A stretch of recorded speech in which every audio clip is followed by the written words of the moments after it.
So, hi, Rodrigo. Thank you so much for taking this Skype interview. And I just wanted to find out, I saw you before and after. I was literally blown away. So I had to get you on just as a dialogue. Can you tell me? Can you tell me a little bit about? Were you always like? Did you ever struggle with your weight?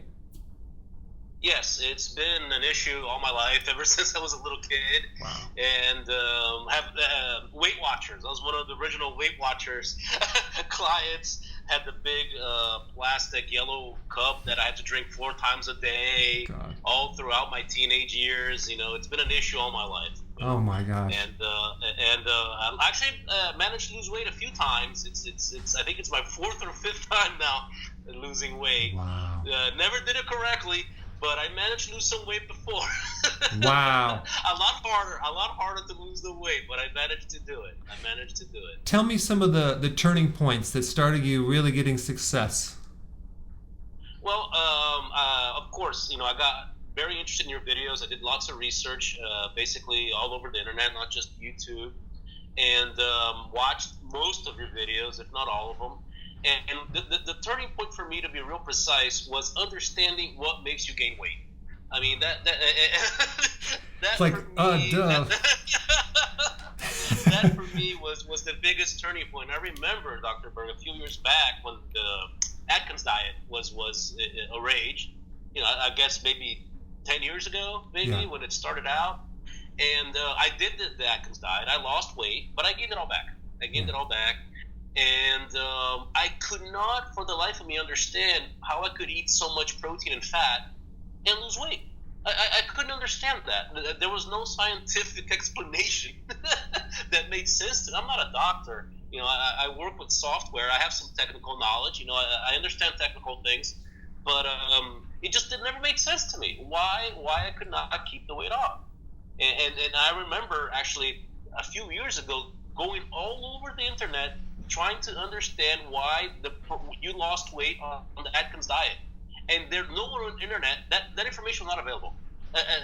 5 years ago, you could not find on the internet how the Atkins diet made you lose weight. The best answer I read was, well, you end up eating a little bit less because you're eating so much protein, which it's not true. So that's the turning point. The turning point for me was actually having the correct information to be able to plan and start acting on it. That for me was the big turning point. I think I just wanted to interject something, because I think the average person that's struggling with weight, it really boils down to they don't know how to burn fat. Now, if you take a look at ketosis, which is basically your body is running off of the byproduct of fat. So you're running off of ketones, which are basically fat burning. So, I mean, it would seem logical to me that if someone really understands ketosis, they would want to do it, since that's the goal. The goal of losing weight is to burn fat. But I think, number one, people don't understand what it is. It's a new term. They don't know how to do it healthily. And so they end up doing a diet and then struggling. It highly contradicts anything we've been taught. Yeah, right. It goes right up and against, oh yeah, eat more fat. Oh, what? Are you crazy? My friends that are doctors, I have friends that are surgeons, and they're like, what are you, crazy? I hope they don't see this, but, what are you, crazy? Then I started doing this, and a few weeks go by, they're like, what are you doing again? Yeah. Wow. So now, right now, I'm guessing you're also doing intermittent fasting?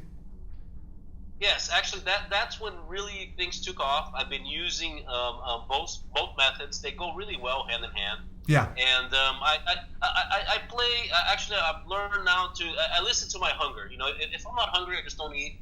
And sometimes when I work out, I get a little bit more hungry. I eat, and I take it like that. And I feel and I weigh myself once a week, and I put on 1 or 2 pounds. Then I'll do some intermittent fasting for 2-3 days. It'll come down, and that's how I've been being able to manage the whole weight situation. It makes me feel good too. I mean, the whole energy thing is totally true. Wow. I mean, it's I'm a witness. I mean, See, actually, it works.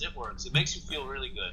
See, this is the goal, is to get you just knowing how to do it, so you can pretty much if you go off, you know what to do to get back on. You can control your weight. You're in charge. You're not at the effect of this metabolism. So tell me right now, on average, how many hours do you go with fasting, and how many times do you eat in a given day?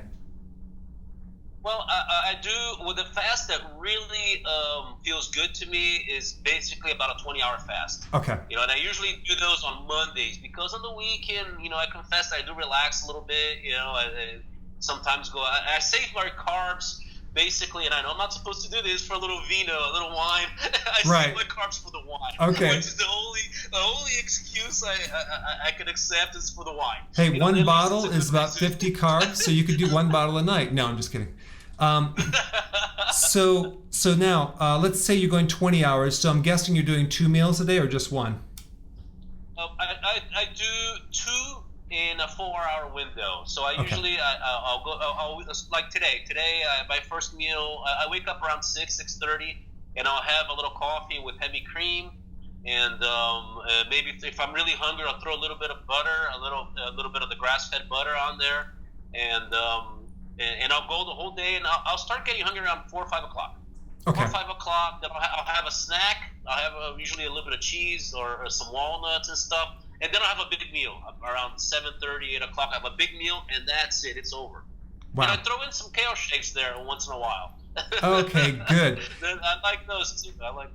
So can you give me an example, when you eat a big meal, what's in that meal? I kept it, dinner, for example, tonight. I'm the cook here at home. My wife doesn't cook. I took over the kitchen. So, and I used that, to make what I like to eat. And then she ended up jumping on the bandwagon. We eat keto. So today I made a big meatloaf stuffed with spinach and cheddar cheese. Wow. So that was our dinner. And a little tossed salad with a little mustard vinaigrette. So I also like to cook, so that really helps things out. So I've been trying to get these. I've made keto bread. I've made keto pizza.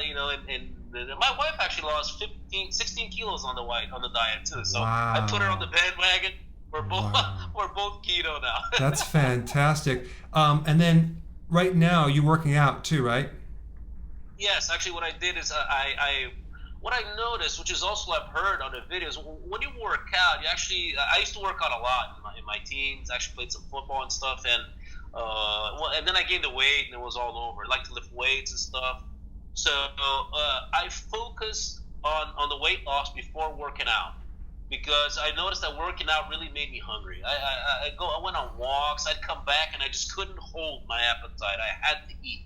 Yeah. So I sat down, and I did the numbers. Would I either exercise and eat, or not exercise and not eat? Oh, I'll not exercise and not eat. Just weigh that out. Yeah. Well, that makes sense. I just released a video on that. It's like you do it maybe right before you're going to eat, during the eating meal, or maybe right after, because you're right. You're going to tap out your glycogen reserve, and you're going to be really hungry. So if you want to go through that, it's not that big of a crucial thing to exercise when you're not eating. So, yeah, your before and afters, I was like amazed. So you've obviously, whatever you're doing is working. Now, if someone were to, hear about what you're eating or intermittent fasting, I think what comes up, number one, is like, oh my gosh, I'm going to be so hungry. I'm going to lose muscle mass. What would you say to that? Right. I would actually, I would say try it. And what really worked for me is I started doing, actually I was never really hungry in the morning. I only ate because I was already overweight. Right. And I like to eat. I mean, who doesn't like to eat? I mean, right. I mean, the FDA had no problem telling us to eat 6 times a day. They could tell us to eat 12 times a day. We'll eat 12 times a day. Right. Because it's pleasurable. But I was never hungry in the morning. So I'm like, okay, I'm not that hungry. I'm gonna have a coffee and I'm not gonna eat. And I went to lunch, and then at lunch I started doing a low carb, high fat, and one thing just pulled the other. It's kind of the intermittent fasting works together with the ketogenic diet. I mean, they have to go hand in hand there. Yeah. I mean, because it was really it made a lot of sense to me, and I felt it because I was actually fixing my metabolism, which I would eat. And I couldn't figure out the life of me how I would go to McDonald's and eat the biggest meal they had, and an hour later be hungry. I couldn't know, but how can I still be hungry? And now I eat more calories, and I'm not hungry. So basically, my system was all polluted with the carbs, and that's what happened to me, and I was able to fix it doing the ketogenic diet. It helped me out a lot.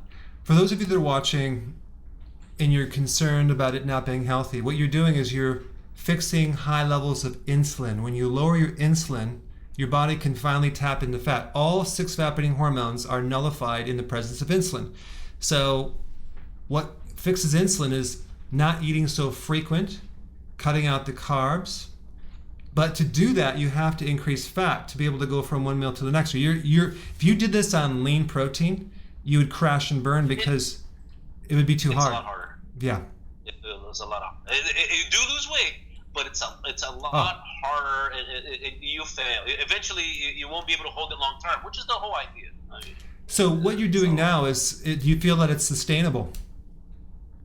For sure, definitely, because I enjoy what I'm eating. I don't go hungry.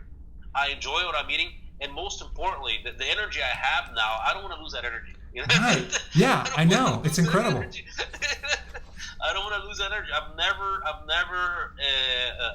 had so much energy, so I really want to keep up that activity level, and since I'm enjoying myself, I'm not really depriving myself of any pleasures.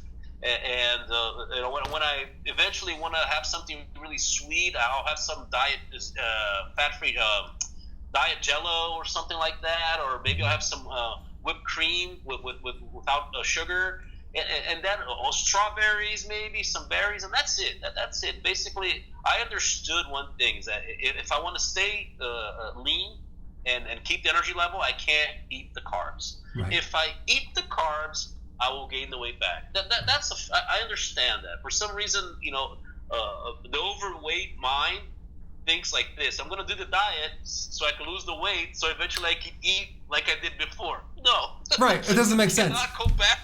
Yeah. But that's how we think. I know. That's how obese head thinks. But there's so many other things you can eat to make it enjoyable, and I think you figured that out.